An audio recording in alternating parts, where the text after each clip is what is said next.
Queridos alumnos del curso ETESPE, curso medio en teología, estamos así hoy día ya, ¿verdad? Llegando entonces al final de esta materia llamada arqueología bíblica.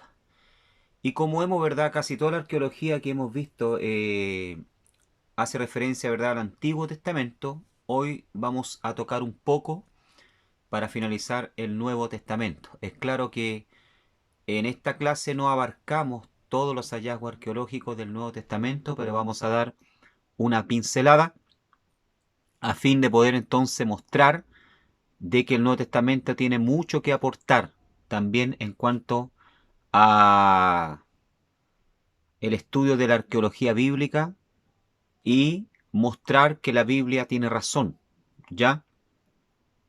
En sus argumentos, porque muestra argumentos que son sólidos, que son reales, de ciudades, personajes que sí existieron, como lo hemos visto hasta este momento.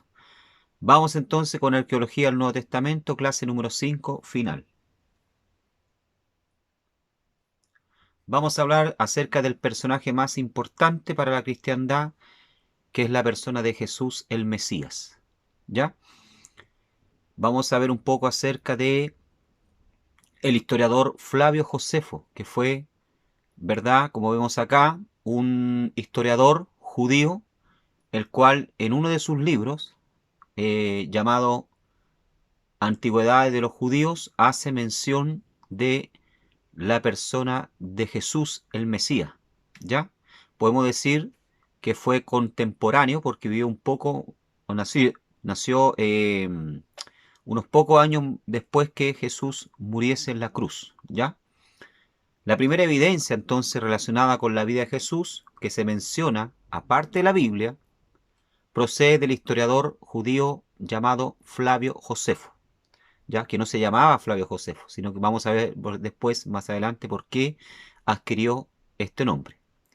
Josefo nació en el año 3 después de Cristo, apenas unos pocos años después de la crucifixión del Señor Jesucristo.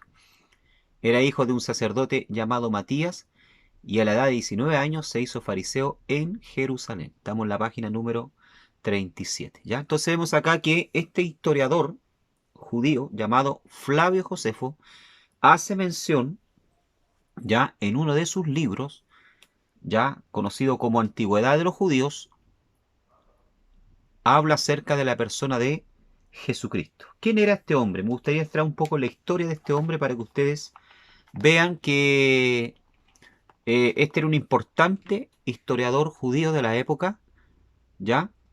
Y era digno de confianza en sus dichos. Por lo tanto, es muy importante que prestemos atención a lo que Flavio Josefo habla acerca de la persona de Cristo. El nombre original de Flavio Josefo era Josef ben Matatiao. Nació en Jerusalén en el año 37 después de Cristo, ¿ya? O 3, perdón, después de Cristo. Historiador académico, estadista, diplomático, comandante militar y fariseo judío de la época del Segundo Templo. O sea, era realmente un personaje, ¿ya? Era un estadista, era un historiador, ¿ya? Un académico y diplomático, y también llegó a ser un comandante militar de Israel. Nació de una familia de Cohen, o sea, de sacerdotes. Él mismo era un sacerdote. Era de la línea de los asmoreos, de los macabeos. Por parte de su madre se decía que venía, ¿verdad?, de una familia de la realeza, de una posición muy importante. Flavio Josefo nace en la cuna de una familia de la élite, en Jerusalén. Desde pequeño, ¿verdad?, Josefo se destacó, por tener una memoria prodigiosa. Esto le permitió desarrollar dos dotes intelectuales. Además de esto, llamó la atención de los líderes y maestros de la época. Fue en el año 65 después de Cristo, los judíos se levantan en una revuelta contra el Imperio Romano y Josefo es nombrado comandante militar para defender la región de Galilea ante la inminente, ¿verdad?, invasión de los romanos. Finalmente Josefo tiene que recapitular, rendirse frente a las tropas del general Vespiano en el año 67 después de Cristo. En el fondo, ¿verdad? Flavio Josefo siempre supo que Roma ganaría. O sea, ellos no tenían ninguna posibilidad de ganarle a las legiones romanas. Y esto él lo menciona en su libro conocido como Guerra de los Judíos. Se los recomiendo, léanlo, ¿ya? Guerra de los Judíos. Él ahí cuenta todo, ¿verdad? El desarrollo de la guerra entre Israel, ¿ya? Los judíos y el imperio romano. Se dice que cuando Vespiano le captura, Josefo, en una entrevista que tuvo con él y su hijo, el general Tito, le profetiza que llegaría a ser emperador de Roma, lo cual se cumple y finalmente es liberado en el año 69 después de Cristo, un año antes que el templo y Jerusalén cae. Y el general le adopta como miembro de la familia real, cuyo apellido, ya de Vespiano y Tito, era Flavia. De ahí adopta el nombre de Tito Flavio Josefus. Josefo fue testigo ocular de la destrucción de Jerusalén y del templo. Finalmente Josefo es llevado a Roma, donde se le da una casa y una pensión de por vida. Ahí escribe dos obras maravillosas, Antigüedad de los Judíos y Guerra de los Judíos, que después de la Biblia fueron los libros más vendidos y leídos en la Edad Media. Falleció en el año 101, reinando el emperador romano Trajano. ¿Ya? Lógicamente que una vez que Flavio Josefo se va a vivir a Roma, ¿verdad? Es considerado un traidor por los judíos, pero hoy en día Flavio Josefo es muy respetado y reconocido en el medio judío como uno de los grandes historiadores, ¿ya? Judío. Entonces, es muy importante prestar atención a lo que Flavio Josefo habla acerca de Jesús, el Mesías, en su libro Antigüedades de los Judíos, porque este es un testimonio vivo, ¿ya? De que Jesús, el Mesías, sí era el Mesías de Israel, ¿ya? Muy importante para nosotros y muy importante para los judíos también que no creen en el Mesías, sino que todavía, ¿verdad?, lo esperan. Dice Flavio Josefo en su libro Antigüedades de los Judíos: por aquella época vivió Jesús un hombre sabio, si es que verdaderamente se le puede llamar hombre, porque realizó muchas obras fuera de lo corriente, y fue maestro de aquellos que aceptaban la verdad, y muchos de los judíos y de los griegos depositaron su confianza en él. Fue él Mesías, y cuando nuestros principales dirigentes le acusaron, Pilato le condenó a la cruz. Pero aquellos que le habían querido originalmente no dejaron de hacerlo, pues se les apareció al tercer día de nuevo con vida.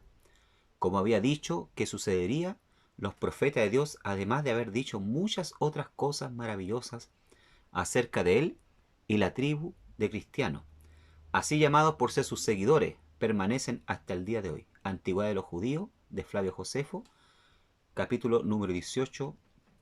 ¿Ya? Ahí usted puede buscarlo entonces. Este es el testimonio de Flavio Josefo acerca de la persona de Cristo, y él reconoce que él es el Mesías. Menciona ahí también a Poncio Pilato, quien fue, ¿verdad?, que le condenó a la cruz. ¿Ya? O sea, otro personaje más bíblico, ya, que encontramos en el Nuevo Testamento o los Evangelios, ¿ya? O los Evangelios sinópticos. ¿Ya? Entonces, vemos acá entonces que el propio Flavio Josefo, este gran estadista, este gran historiador judío, hace mención, ¿ya?, de la persona de Jesús como el Mesías, como un hombre sabio, dice, lo llama. Si es que se puede, dice, llamar de hombre, ¿ya? O sea, él reconocía que en Jesús había más que humanidad, ¿ya? Que fue un gran rabí, un rab, un gran maestro, ¿ya? Entonces tenemos acá el testimonio de Flavio Josefo, este gran historiador, acerca de la persona de Jesús. Flavio Josefo también hace referencia acerca de la persona de Juan el Bautista. Dice: algunos judíos creyeron que el ejército de Herodes había perecido por la ira de Dios, ¿ya?, sufriendo el condigno castigo por haber muerto a Juan, llamado el Bautista. Herodes lo hizo matar a pesar de ser un hombre justo, que predicaba la práctica de la virtud. incitando a vivir con justicia mutua y con piedad hacia Dios para así poder recibir el bautismo. Era con esta condición que Dios consideraba agradable el bautismo, que servían de él no para hacer perdonar ciertas faltas, sino para purificar el cuerpo, con tal que previamente el alma hubiera sido purificada por la rectitud. ¿Ya? O sea, aquí, entonces, Flavio Josefo no solo hace verdad referencia a la persona de Jesús, de Cristo, sino también a la persona de Juan el Bautista. Habla aquí de Herodes. ¿Qué Herodes es este? ¿Ya? ¿De qué Herodes hace mención ya Flavio Josefo? Esto es importante que ustedes presten atención a esto. ¿Ya? El Herodes que menciona acá, Flavio Josefo, era hijo de Herodes el Grande. ¿Ya? Hijo de Herodes el Grande y de la samaritana Maltasé, y hermano de Herodes Arquelao. Fue criado en Roma junto con Arquelao y su hermano Herodes Filipo. A la muerte de su padre, Augusto, ya, o el César, le otorgó la tetrarquía de Galilea. La palabra tetrarca quiere decir gobernador. De Galilea y Perea. O sea, él fue, ¿verdad? Herodes Antipas fue ya gobernador de Galilea y Perea. Contrajo un escandaloso matrimonio con Herodías, esposa de su medio hermano Herodes Filipo, para poder casarse con Herodías. Repudió a su esposa legítima, hija de Aretas IV, rey de los Nabateos, reino árabe con capital en Petra, limítrofe con su reino. Enfurecido, Areta atacó a Herodes Antipa y solamente la intervención del gobernador romano de Siria, Lucio Vitelio, evitó su derrota completa. ¿Ya? Entonces vemos acá que se está refiriendo a Herodes Antipa. Este Herodes Antipa, hermanos, fue quien mandó a matar a Juan el Bautista, porque Juan el Bautista le recriminaba en su cara de que ese matrimonio que él tenía, ¿ya? Con esta mujer, ¿verdad? Herodías, ¿ya? No era legítimo, porque había dejado a su primera esposa llamada Aretas, ¿ya? A su primera esposa, perdón, hija del rey Aretas, rey de Petra, ¿ya? O del reino árabe. Y esto enfureció tanto al padre de su primera esposa que lo atacó, derrotándolo, casi derrotándolo, ¿verdad?, a su ejército, si no fuese por la intervención de un gobernador romano de Siria. ¿Ya? O sea, aquí se cumple lo que aquí Flavio Josefo está diciendo, que el ejército de Herodes Antipa había sido derrotado, ¿ya?, por causa de la ira de Dios. ¿Ya? Dios lo había castigado por haber dado muerte a este gran profeta, a este gran naví, ¿ya?, llamado Juan el Bautista. ¿Ya? Pero el Herodes al cual aquí hace mención, ya, Flavio Josefo, es Herodes Antipa. Hombre de todos lados, dice, se habían reunido con él, pues se entusiasmaban al oírlo hablar. Sin embargo, Herodes, temeroso de que su gran autoridad indujera a los súbditos a rebelarse, pues el pueblo parecía estar dispuesto a seguir sus consejos, consideró más seguro, antes que surgiera alguna novedad, quitarlo de en medio. De lo contrario, quizá tendría que arrepentirse más tarde, si se produjera alguna conjuración. Es así como por esta sospecha de Herodes fue encarcelado y enviado a la fortaleza de Maqueronte, de la que hemos hablado antes, y allí fue muerto. Los judíos creían que en venganza a su muerte fue derrotado el ejército de Herodes, queriendo Dios castigarlo. ¿Ya? Entonces aquí el propio Flavio Josefo atribuye la derrota ya de los ejércitos de Herodes Antipa al hecho de él haber dado muerte a este gran profeta llamado Juan el Bautista. ¿Ya? Bien, entonces acá vemos que una vez más Flavio Josefo confirma entonces lo que la escritura en los evangelios sinópticos ya mencionaba, ya hablaba. Y esto es muy importante para nosotros, ya, que un historiador como Flavio Josefo haga mención tanto de la persona de Jesús como de Juan el Bautista, porque le da más peso, ¿ya?, a la escritura. La escritura de por sí ya tiene peso porque es la palabra de Dios, pero esto le viene a dar más una cuota de peso, de autoridad, porque se trata aquí de un historiador extra bíblico, ¿ya? No de un historiador ni siquiera cristiano, ¿ya? De un historiador judío y de la secta de los fariseos, ¿ya? Bien, eso entonces en cuanto a Jesús y a la persona de Juan el Bautista.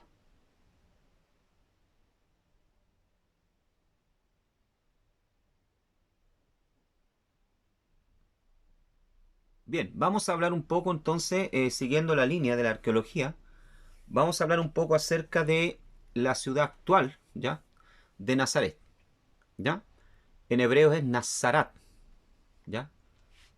Vamos a hablar de Nazaret o Nazará. Es la ciudad más poblada, dice, del distrito norte de Israel, en las estribaciones meridionales de los montes de la Baja Galilea, a 10 kilómetros al norte del monte Tabor y a 23 kilómetros al oeste del mar de Galilea. ¿Ya? Nazaret, en la época de Jesús, hoy actualmente, ¿verdad? Es una ciudad, es una gran ciudad.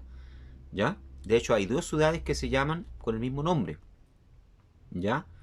Pero en la época de Jesús, si se puede llamar ciudad de Nazaret, era en la realidad una aldea humilde. ¿Ya? Era una aldea muy humilde donde no vivían más de 400, 500 personas y está ubicada al norte de Israel en la región de Galilea, cerca del monte Tabor. ¿Ya? Actualmente es la ciudad con mayor población árabe de Israel, dice, con una población calculada de unos 76.551 habitantes. A final del 2017, un 1% de los cuales son musulmanes y el resto son de creencias cristianas, un 40%. Se trata de una ciudad de especial relevancia para los cristianos, debido a que, según los evangelios canónicos, los años de la vida privada de Jesús transcurrieron allí. ¿Ya? O sea, para el mundo cristiano, Nazaret tiene una real importancia. ¿Ya? ¿Por qué razón? Porque fue el lugar donde Jesús se crió. De acuerdo con la escritura, Jesús vivió su infancia, ¿verdad? Y adolescencia en Nazaret, aunque no hay mucha información disponible sobre esa época de su vida. Algunas inscripciones de su vida se anotan en la última historia de la obra apócrifa de el Evangelio Tomás, sobre el niño Jesús enseñando a los mayores en el templo, muy similar a lo que aparece en Lucas capítulo 2, verso 41 al 52. ¿Ya? Eh, ¿Por qué se colocó en duda muchas veces la existencia de este lugar llamado Nazaret? Ya, porque antes del siglo I, después de Cristo, no se hacía mención de un lugar llamado Nazaret en ninguno de los escritos, ni Flavio Josefo la menciona, a pesar que Flavio Josefo en el libro Antigüedad de los Judíos menciona muchas ciudades de Israel. ¿Ya? Es porque, como les dije anteriormente, Nazaret era un pueblo, si se puede llamar un pueblo, ya muy pequeño, muy insignificante. Entonces, por esa razón, hasta el siglo I, ya después de Cristo, cuando se empiezan a escribir los evangelios sinópticos, ahí recién, entonces, los escritores hacen mención de este lugar llamado Nazaret, donde Jesús se cría, donde Jesús pasa su infancia, su adolescencia, su juventud, ¿ya? Y uno de los que hace mención acerca de la niñez de Jesús es el Evangelio apócrifo de Tomás, que Eusebio de Cesarea hace mención de él como un escrito apócrifo. ¿Ya? En esa época Nazaret era ya una pequeña aldea judía de solo 400 500 personas. Por lo tanto, Jesús y su familia eran bien conocidos en aquella comunidad. ¿Ya? Esto explica la actitud escéptica y negativa que experimentó Jesús cuando se autoproclamó a sí mismo el Mesías de Israel. ¿Ya? Aún más los evangelios indican que Jesús aprendió la profesión de carpintero o albañil de su padre en Nazaret. Esto lo encontramos en Mateo capítulo 13, verso 55 y Marcos 6:3. Parece que el joven hombre Jesús participó en varios proyectos de construcción en toda Galilea. De estos breves relatos del Evangelio podemos deducir que la vida de Jesús en Nazaret estuvo marcada por la habilidad y el trabajo duro, al igual que sinceridad, entrega, bondad, respeto y erudición. ¿Ya? O sea, Jesús aprendió entonces el oficio terrenal de José, que era ser carpintero. Por eso es conocido como el carpintero también. Dice que se halla o se hallaba en un valle y algunas de las colinas de sus inmediaciones se elevaban entre los 120 y 150 metros por encima de la ciudad. La zona estaba muy poblada, con una gran cantidad de ciudades y pueblos cerca de Nazaret. Se ha calculado que se podía viajar a pie desde Nazaret a Tolemaida, en la costa mediterránea, en 7 horas, a Tiberíades, en el mar de Galilea, en 5 horas, y hacia Jerusalén en 3 días. O sea, viene a confirmar lo que dice Lucas capítulo 2, verso 46, que de Jerusalén a Nazaret había 3 días de camino. ¿Ya? Se confirma lo que dice Lucas 2:46, cuando María, después de 3 días con José, encontraron entonces a Jesús en Jerusalén, en el templo, enseñando ya, y hablando con los doctores de la ley. Porque eso es lo que se demoraba ya, desde Nazaret hacia Jerusalén. ¿Ya? En un viaje, cuando ellos hacían esos viajes para celebrar Pesaj, o la Pascua judía. ¿Ya? Importancia de Nazaret. Es difícil determinar la importancia que tenía Nazaret en el primer siglo. El punto de vista más común de los comentaristas es que por aquel entonces Nazaret era más bien un pueblo aislado e insignificante. Las palabras bíblicas que más se han utilizado para apoyar esa opinión son las que pronunció Natanael cuando oyó que Jesús era de aquel lugar. ¿De Nazaret puede salir algo bueno?, dice Natanael en Juan capítulo 1, verso 46, cuando su hermano, ¿verdad?, le habla que han encontrado al Mesías de Nazaret. ¿Ya? Él, por esta razón, ¿verdad?, de una forma bien despectiva, Natanael dice: ¿será que puede salir algo bueno de ahí? Porque les vuelvo a repetir, Nazaret en la época de Cristo ya era eh, un pueblo muy humilde, ¿ya? Un villarejo, si usted quiere llamarle, ¿verdad? Muy pequeño, donde no había más de 400, 500 personas. Entonces, cuando se le dice que han encontrado al Mesías de Nazaret, Natanael con justa razón dice: ¿será que puede salir un profeta de ahí? Basándose en esta frase, muchos han llegado a la conclusión de que incluso los propios habitantes de Galilea hablaban con desprecio de Nazaret. Nazaret se hallaba cerca de las rutas comerciales de la zona, pero ninguna pasaba por ella. Josefo no la mencionó. ¿Ya? O sea, Nazaret, les vuelvo a repetir, este pueblito pequeño se encontraba cerca de las rutas comerciales, muy importante, pero no se encontraba cerca, ¿ya? A la vez, ¿ya? No se encontraba, no, o sea, las rutas comerciales no pasaban por ahí. Entonces, por esta razón, que Nazaret no era conocida ni mencionada hasta el primer siglo, cuando se comienzan a escribir los evangelios sinópticos, ¿ya? Donde ahí sí se hace mención de Nazaret, porque lógicamente Jesús era conocido como el Nazareno, ¿verdad? O Jesús de Nazaret, ¿ya? Sí, así se le llamaba.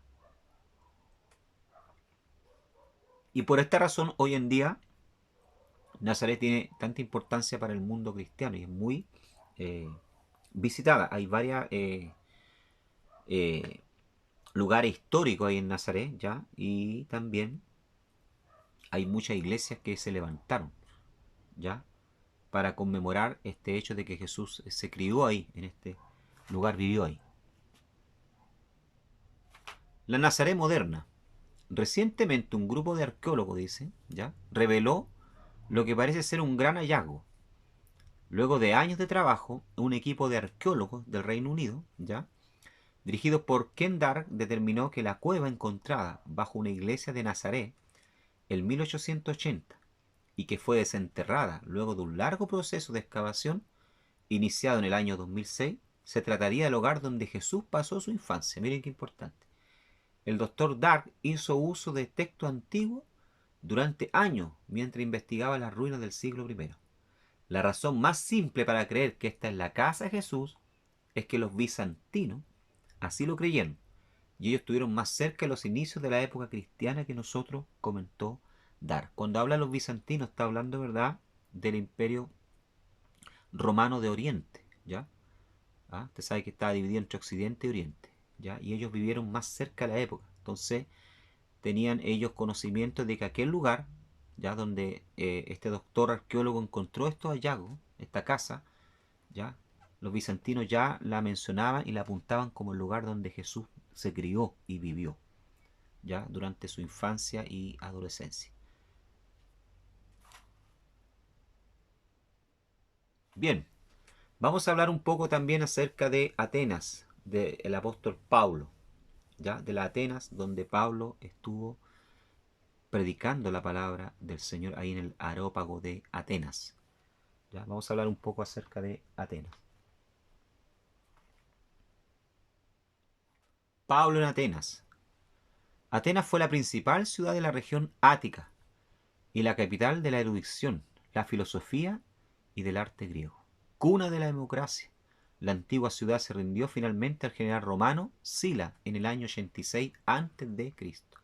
Ya sea Atenas para el mundo antiguo, para la época de Pablo, era una ciudad capital de Grecia hoy, ¿verdad? Muy importante, ¿ya? Porque de ahí salieron grandes filósofos.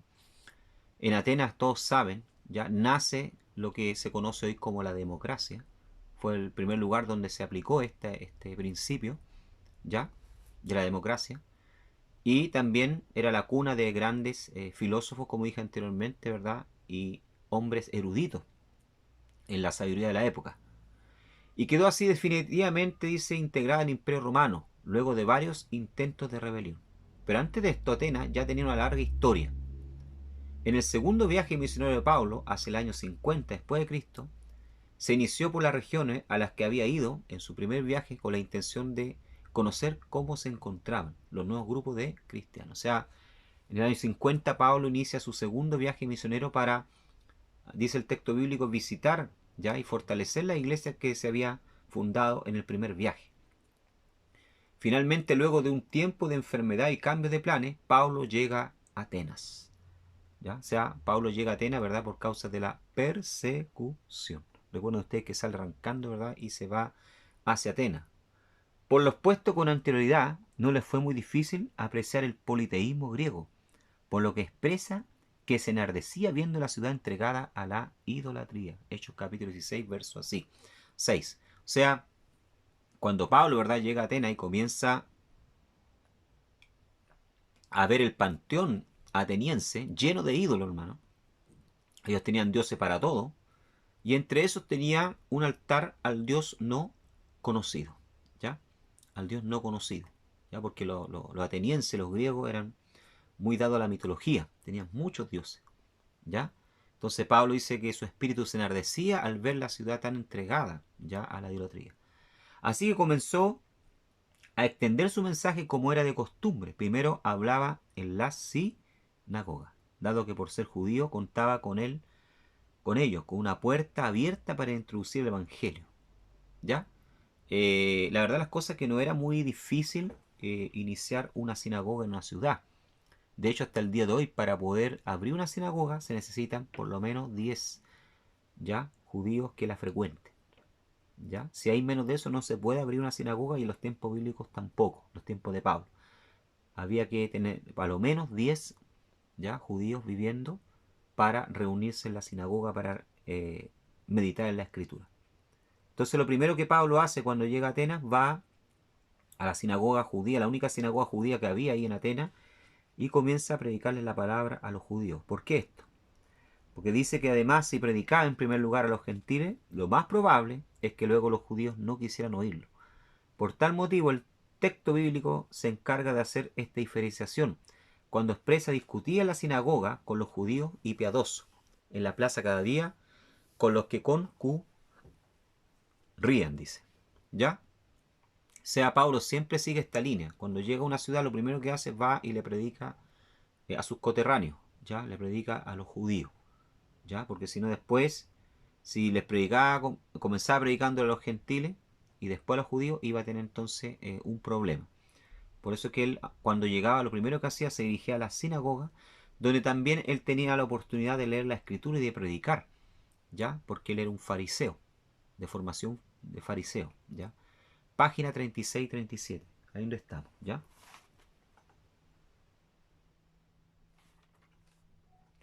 Dice, una vez allí, Pablo se puso en pie y comenzó su disertación. Bueno, una vez que le predica a los judíos, él va a predicarle también, lógicamente, a los gentiles de Atenas, ¿ya? Y es llevado al Areópago, ¿ya? Él es llevado a un lugar llamado el Areópago, ¿ya?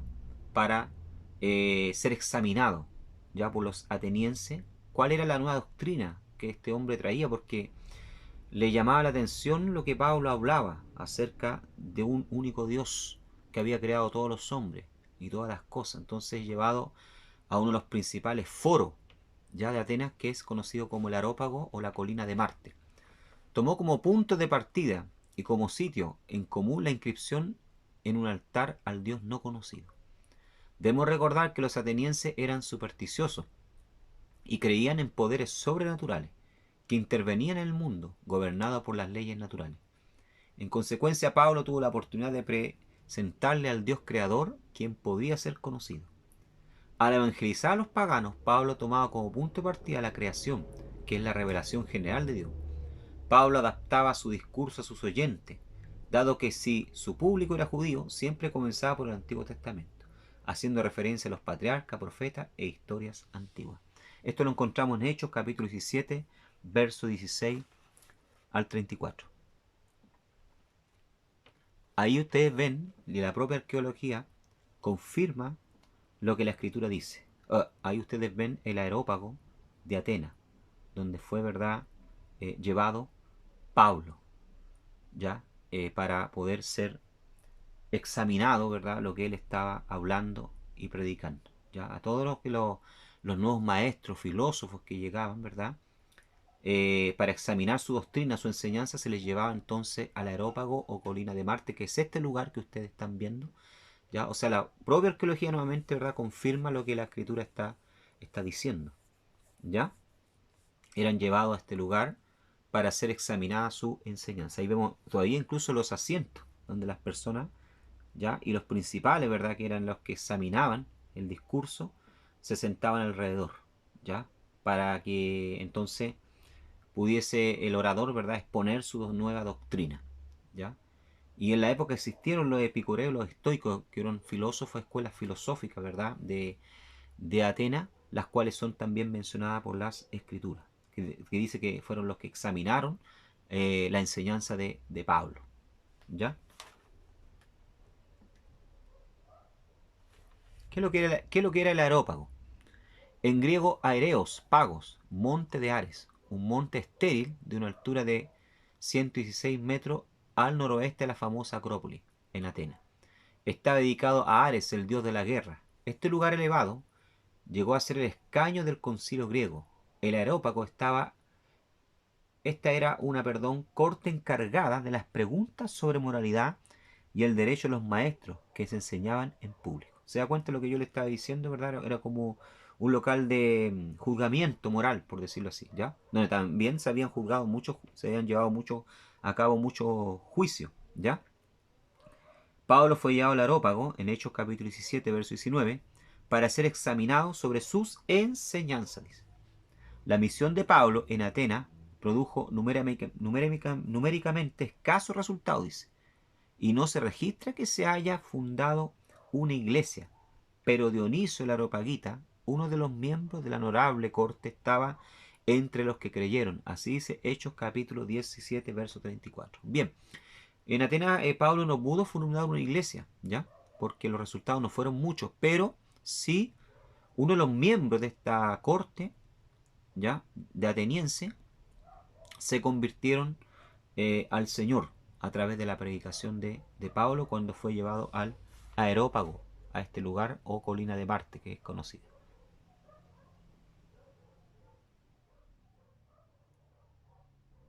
Quiero mostrarle acá. Actualmente, si usted va a Atenas, a Grecia, ¿ya?, y es llevado a este lugar donde Pablo predicó, en Atenas, al Areópago, usted va a encontrar ahí una placa grabada con el sermón de San Pablo en el Areópago de Atenas. Ya ahí usted ve la placa. O sea, la propia ciudad reconoce entonces que Pablo estuvo ahí, ya predicando la palabra del Señor. La propia, como le digo, arqueología, ya, e historia confirman una vez más que la escritura es verídica, ya. Las propias autoridades ahí colocan entonces una placa conmemorativa, ya, donde está el sermón que Pablo predicó en griego, ¿verdad? Predicó para los atenienses en la época. ¿Ya se dan cuenta? O sea, la propia historia y arqueología confirman una vez más la veracidad de las escrituras. Bien, para terminar vamos a hablar acerca de Juan en la isla de Patmos. Vamos a hablar acerca de la isla de Patmos. Juan y la isla de Patmos. De vez en cuando, dice, los habitantes de Patmos miran fijamente hacia el mar Egeo, en dirección a una luz titilante sobre las laderas de una montaña de la isla cercana de Samos. Algunos dicen que esa misteriosa luz es electricidad estática, pero los residentes religiosos de Patmos insisten en que no lo es. Estos corren para contar a sus vecinos que han recibido otra señal de más famoso ex residente del lugar, un hombre que fue desterrado a esta pequeña isla griega cerca de la costa de Asia Menor casi 1900 años atrás. O sea, están haciendo referencia ahí entonces a la persona de Juan. Es muy probable que fuera el emperador romano Domiciano quien condenó a aquel famoso personaje a vivir en la isla de Patmos, por hablar acerca de Dios y por dar testimonio de Jesús.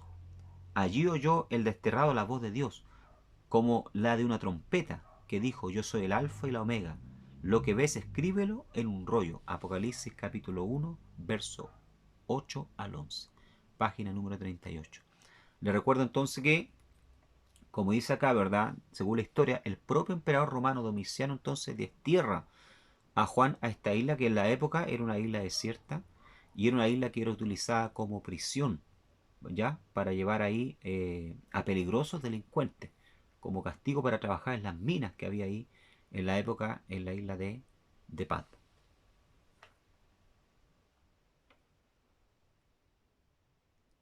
Breve historia de Patmos y ubicación estratégica.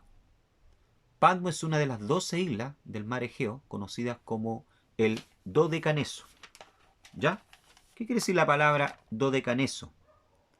Dodecano significa, ¿verdad?, en griego 12, y Nisos significa isla. Por eso son 12 islas, y Patmos era una de ellas. ¿Ya? Esta isla actualmente existe todavía, está frente a, ya, frente a Turquía. ¿Ya? Patmos es una isla griega que se ubica frente a las costas de Turquía. Patmos es una isla que mide 12 kilómetros aproximadamente, ¿verdad?, de longitud de norte a sur. Hoy en la isla viven 3000 habitantes. Hoy está más habitada, lógicamente, que en la época de Pablo. O de Juan, perdón. Patmos fue un lugar de culto pagano, griego y romano, convertido por los romanos en una isla prisión y de destierro. Un lugar de olvido donde los que entrasen perderían toda esperanza de salir de allí. O sea, era como como Alcatraz, ¿ya? Una isla que era difícil, ¿verdad? Salir de ahí, porque la única forma de poder salir de ahí era a través de un barco, ¿ya? Y hoy en día igual, quien quiera ir a la isla de Pasmo a visitarla, ¿ya? No puede llegar ahí de avión porque no hay aeropuerto, ¿ya? Hay dos maneras de llegar ahí: a través de helicóptero o por barco, ¿ya? Quien quiera hacer turismo allá. Pero imagínense ustedes la época del apóstol Juan. Únicamente se llegaba ahí a barco y a barco a vela. Sin embargo, según nos cuentan los historiadores y la tradición, Juan fue liberado al final de su vida. Juan volvió a Éfeso, la actual Turquía, donde pastoreó la iglesia hasta su muerte de avanzada edad. Aquí entonces encontramos a su lado izquierdo de la pantalla la actual, ¿verdad?, isla de Patmos. Ya vemos que está toda habitada. En la época de Juan no era así, ¿ya? Y vemos al lado derecho entonces que Patmos, ya ahí en el punto donde estoy con el puntero apuntando, ¿verdad?, Patmos, quedaba frente a lo que son las 12 iglesias del Apocalipsis. Que estas sí están ubicadas no en Grecia, sino están ubicadas en Turquía. Importante esto, ¿ya? Muchas veces se hace poca mención de Turquía, pero Turquía tiene mucho que ver con la Biblia. Por ser el monte Ararat, donde posó el arca Noé, ese monte Ararat está en Turquía. Las dos iglesias del Apocalipsis, ¿verdad?, están en Turquía. ¿ya? Digo esto porque siempre hacemos mención, ¿verdad?, de Jerusalén, ¿ya? Lógicamente porque tiene mucho que ver con la Biblia, pero Turquía también tiene mucho que ver con el Nuevo Testamento, con la historia bíblica, ¿ya? Entonces a esta isla fue llevado Juan, y aquí la propia historia, ¿ya?, y la arqueología nos confirman una vez más que la escritura tenía razón, ya que la escritura es real.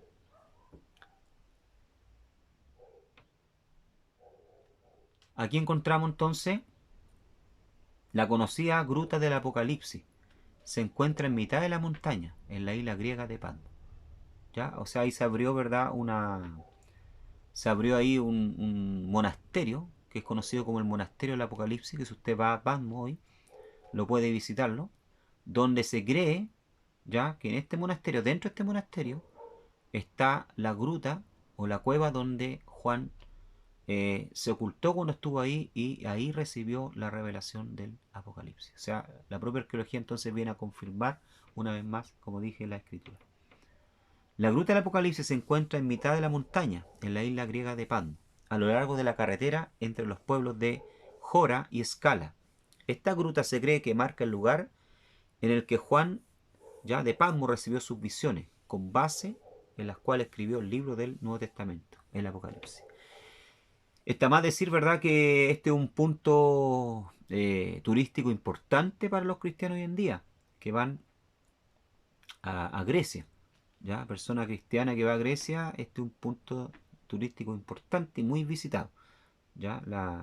El monasterio del Apocalipsis. ¿Por qué? Porque dentro de este monasterio, incluso ustedes ven un ortodoxo griego, ¿ya?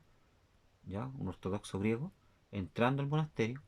En este monasterio, dentro de este monasterio está la gruta, ¿ya? O la cueva donde se dice, ¿verdad?, que Juan entonces recibió la revelación del Apocalipsis. Y ustedes ven al lado derecho entonces de la pantalla la gruta. ¿Ya? Este lugar es tremendamente visitado por el mundo cristiano. Muy bien, amados hermanos, llegamos así entonces con esta clase al final de nuestro estudio, ¿ya?